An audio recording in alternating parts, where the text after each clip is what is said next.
Salut à tous, comment allez-vous? J'ai décidé dans cette vidéo de vous présenter brièvement les liens qui relient Lucifer à Satan, au serpent et à Baal, puisqu'on entend beaucoup parler des satanistes ou lucifériens depuis quelques années. Il est vraiment important d'apporter un éclairage sur ces termes pour ne pas renforcer par notre ignorance le monde inversé dans lequel nous sommes. Vous l'avez tous remarqué, n'est-ce pas? Nous sommes conduits chaque jour davantage par la caste dirigeante mondialiste vers une inversion des valeurs morales, sociales, familiales, individuelles. En ce moment, il y a d'ailleurs toute une propagande autour du genre. L'idée dans cette vidéo est de vous donner l'essentiel pour vous aider à comprendre d'où provient l'origine de la falsification, de l'inversion de notre monde. Le contenu de cette vidéo peut déranger certaines personnes, alors je tiens à préciser une chose. Je n'ai pas de parti pris pour une religion ou une autre.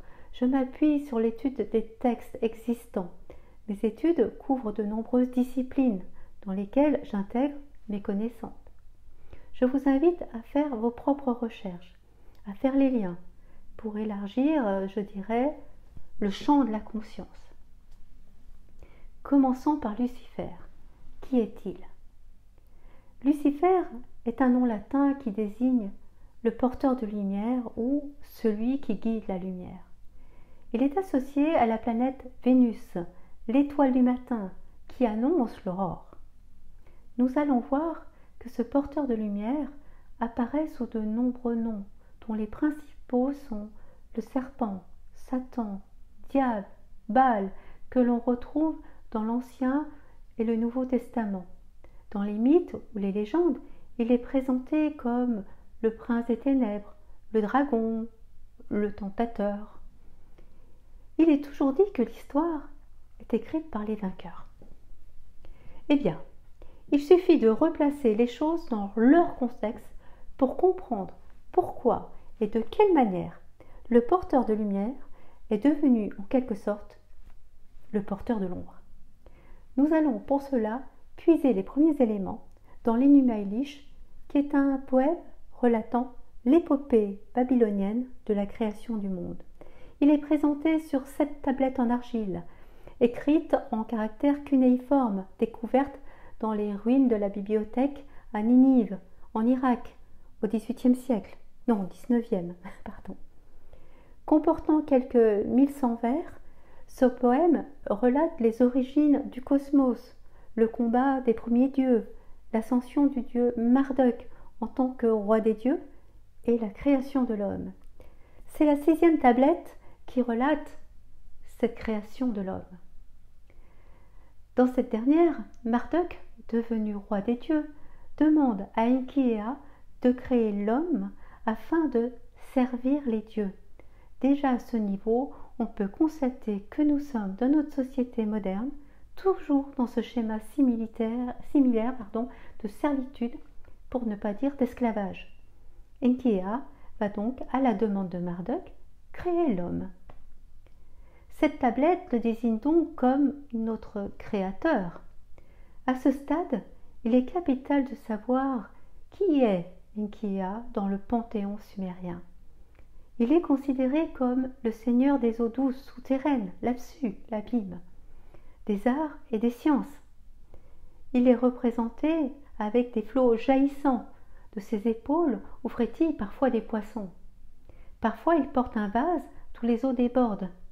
Il se distingue des autres dieux par son intelligence et sa sagesse. Son image renvoie à celle donc d'un dieu bienveillant, savant et civilisateur.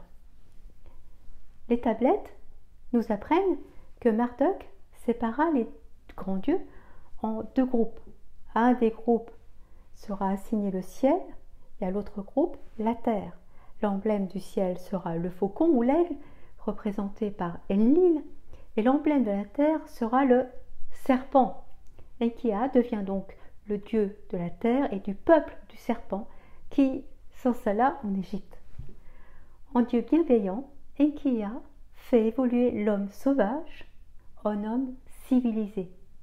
ce qui déplaît fortement à Enlil, qui, furieux, va interdire à Enki-Ea de poursuivre ses œuvres. Mais Enki-Ea va, malgré l'interdit, apporter la connaissance à sa création. Ce sont les symboles qui permettent de faire les liens entre les personnages et de comprendre les événements. Nous retrouvons dans la Bible l'histoire de ce dieu serpent, ou du moins de ce serpent, qui dans le jardin d'Éden conduit Ève à croquer la pomme, symbole de la connaissance. Nous retrouvons ainsi, sous les traits du serpent de la Bible, le dieu bienveillant Enki-Ea. La suite du récit nous apprend que les dieux chassèrent Adam et Ève du paradis et condamnèrent Enki-Ea pour avoir apporté la connaissance. Cette condamnation lui vaudra le titre de Satan, qui signifie adversaire en hébreu. Satan est jeté en enfer et va incarner le diable, le dieu des enfers. En grec, diable signifie calomniateur, calomnier, ça veut jeter à travers. L'on retrouve dans l'ancien français, pour le mot diable, l'aversier, c'est-à-dire l'adversaire, l'ennemi. La connaissance devait rester secrète pour garantir la suprématie des dieux sur les hommes. Déchu, Enki-Ea, le serpent, devient l'ange déchu, nommé également Lucifer. Le serpent se voit ainsi condamné à ramper parmi les hommes. Voyez le symbole. Mais qui est donc ce Dieu qui chassa Adam et Ève et qui infligea à l'humanité tout entière une terrible condamnation? Celle notamment pour les femmes d'enfanter dans la douleur et pour les hommes de travailler dur pour se nourrir. Entreapercevez-vous à quel point nous nous sommes éloignés de notre propre histoire, à quel point nous portons encodé en nous, dans l'inconscient collectif, une histoire falsifiée qui, par son encodage dans les profondeurs occultes de l'inconscient, nous pousse à mépriser le porteur de lumière. Comprenez-vous la nécessité de nous instruire et de faire table rase de nos croyances? J'ouvre une petite parenthèse. Le serpent figure le mal dans les religions monothéistes, mais il est le symbole de la sagesse dans les traditions antiques. Tout est dans le symbole, et ceux qui détiennent la connaissance des symboles, ceux qui travaillent à nous asservir définitivement, les utilisent pour nous rendre aveugles, nous manipuler. J'y reviendrai. Pour l'instant, revenons à notre petite histoire. Il faut savoir, pour comprendre les liens qui rattachent les différents personnages de l'histoire, que les dieux étaient immortels et qu'au fil des événements ou de leur victoire, leur prénom changeait. C'est ainsi que Enki-Ea deviendra Osiris. Osiris, dieu de la fertilité et de la croissance végétale, dieu bon et non violent. Osiris apporte la civilisation aux hommes. Les arts, assassiné par son ennemi de toujours, Enlil, devenu Seth, Osiris meurt et devient le seigneur de la Douate, des eaux souterraines, du monde inférieur, du cycle de la vie et de la mort. Le mythe nous raconte qu'Isis, avec l'aide de Nephthys, va reconstituer le corps d'Osiris qui avait été découpé en 14 morceaux. Le phallus était manquant, mais Isis va le reconstituer à l'aide de la magie pour être fécondé et donner naissance à Horus. De nombreuses versions ou interprétations présentent Horus comme étant la réincarnation d'Osiris. Lorsque l'on se penche sur les symboles et que l'on met bout à bout tous les mythes et les légendes, il apparaît qu'Horus est le fils d'Osiris et non son incarnation. Osiris s'est donc réincarné. Lorsque nous mettons en parallèle Osiris et Jésus dans leur histoire et la symbolique, il apparaît d'incroyables similitudes qui conduisent à la théorie que Jésus est la réincarnation de Enki-Ea Osiris. Alors, je ne vais pas développer la symbolique, ça serait beaucoup trop long et cela me conduirait à des digressions. Je ferai une vidéo spécifiquement sur les symboles. Encore une fois, soyez curieux, faites vos recherches, car je prends d'énormes raccourcis. Pour en revenir à Jésus, nous savons tous qu'il enseignait aux hommes. Il était venu apporter la lumière, la connaissance du véritable royaume de Dieu. Il était très proche du peuple, il enseignait, il aidait, il guérissait, il portait la véritable parole de Dieu et non celle qui était enseignée par ceux qui se faisaient l'intermédiaire de Dieu pour servir leurs propres intérêts. Il est difficile de comprendre les paraboles, mais il me semble que la parabole du grain et de l'ivraie figure la symbolique de cet ennemi venu planter dans le champ de blé l'ivraie. Jésus crucifié deviendra le Christ. Il sera crucifié d'une part pour des raisons religieuses, accusé de mensonge, d'idolâtrie, d'être un faux prophète, et d'autre part pour des raisons politiques. En somme, il faisait trembler les hommes qui étaient au pouvoir. Les différents mythes et légendes, ou les religions, lui donnent différents noms. Mais nous avons en réalité ici toujours le même personnage, le même archétype. Continuons maintenant plus loin avec Baal. L'on désigne Baal comme étant le dieu suprême des Phéniciens et la divinité principale des Chaldéens et des Phéniciens. C'est le dieu de la vie et de la fertilité. Encore une fois, Baal figure plusieurs reprises dans des livres de l'Ancien Testament sous d'autres noms, composés tels que Baal-Zébout et Baal-Péor, que nous appelons en français Belzébuth et Belphégor. Les écrits font état de la confrontation entre Yahvé et Baal. Ces quelques notions, puisque ce ne sont que des fragments que je vous propose compte tenu de l'immense littérature qui existe sur ces différentes notions, mettent en évidence la diabolisation de celui qui a toujours œuvré pour apporter aux hommes la lumière, autrement dit la connaissance dont dépend notre salut. Il est essentiel de remettre l'histoire dans le bon sens, de retrouver la lumière, la connaissance pour nous libérer de la prison dans laquelle nous sommes et dans laquelle nous sommes maintenus à force de manipulation et de mensonges sur notre véritable histoire humaine.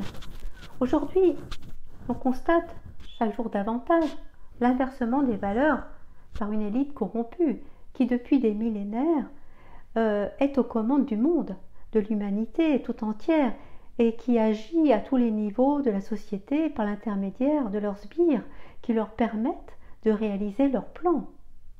Aveugles, nous leur remettons notre pouvoir en raison de notre ignorance. Nous participons allègrement à notre propre destruction. Nous avons consenti, consciemment ou inconsciemment, mais nous avons consenti. Cette élite et leurs sbires sont des archontes. Dans son sens étymologique, le mot archonte est le titre que l'on donnait en Grèce aux magistrats qui dirigeaient la République. Ce terme désignait l'autorité, les administrateurs. Aujourd'hui, l'on évoque beaucoup les reptiliens ou les Illuminati, qui sont, à mon sens, une version édulcorée de la véritable nature de l'archonte. Les archontes sont des entités qui agissent depuis l'astral, dans la matière, à partir de ce qu'on nomme les portails organiques. Ce sont les archontes qui ont perverti, qui continuent chaque jour à pervertir le monde. Ils manipulent l'inconscient collectif via les mythes, les légendes, les religions, l'histoire et les symboles. Je ferai une vidéo sur les archontes, les portails organiques, les symboles, la matrice, une prochaine fois. Je ne sais pas quand. Alors si vous le souhaitez, vous pouvez vous abonner à ma chaîne et cliquer sur la cloche des notifications pour que vous soyez avertis de la mise en ligne des vidéos. En attendant, vous pouvez déjà visionner ma vidéo intitulée « La réalité de la double humanité », lire mes livres, ou encore mieux, faire vos propres recherches, étudier les textes apocryphes, gnostiques, les mythes, l'histoire avec un grand H, les personnages qui ont fait l'histoire, faire les liens car absolument tout est interconnecté. Vous l'aurez compris, Lucifer, Satan, le serpent, le diable, Baal ainsi que Jésus sont un seul et même personnage, même archétype qui incarne l'adversaire, l'ennemi des dieux ou du Dieu Yahvé. Lorsque l'on résume le contenu de cette vidéo, nous avons donc un Dieu en opposition avec un autre. un Dieu qui symbolise la vie, bienveillant pour les hommes, et qui souhaite leur apporter la connaissance, et un autre Dieu qui veut garder la connaissance secrète. La question qu'il faut se poser à ce stade, c'est pourquoi la connaissance doit-elle rester secrète? Eh bien, tout simplement, parce que la connaissance est la clé qui va activer l'ADN qui va nous permettre de sortir du cycle de l'incarnation perverti par les archontes pour retrouver notre divinité et donc le chemin de retour à la source. Tout est question de conscience. Ceux que l'on nomme lucifériens ou satanistes sont les représentants des archontes sur terre et leur barbarie est sans limite. Ils ne sont pas malades, c'est leur nature, ils sont la nature même du mal, ils ne sont pas incompétents, bien au contraire, ils savent parfaitement ce qu'ils font et possèdent toutes les clés pour manipuler les masses et asservir définitivement l'humanité qu'ils veulent conduire à l'extinction. Ils veulent remplacer l'être humain par un être hybride, sans conscience, sans âme, totalement soumis à l'intelligence artificielle. Il n'y a pas d'erreur de leur part. Tout a été établi depuis des millénaires et les prophéties font partie de la manipulation pour mettre au pouvoir, quand le chaos total aura envahi le monde, celui qu'ils désigneront pour sauver le monde et que ceux qui ne sont pas éveillés aduleront d'ailleurs comme un sauveur. J'ai écrit le texte suivant il y a déjà un certain temps sur lequel je vous invite à méditer. Le voici. Nous avons créé, sans le savoir, notre propre prison. Les archontes ont élaboré un plan, l'ont encodé dans l'inconscient collectif, et nous sommes ainsi manipulés depuis la nuit des temps à être les acteurs, sans le savoir, de leur scénario afin de réaliser leur film. Inconscients de cette réalité, nous alimentons nous-mêmes la matrice, celle de notre enfermement. Éveillez le serpent qui dort en vous.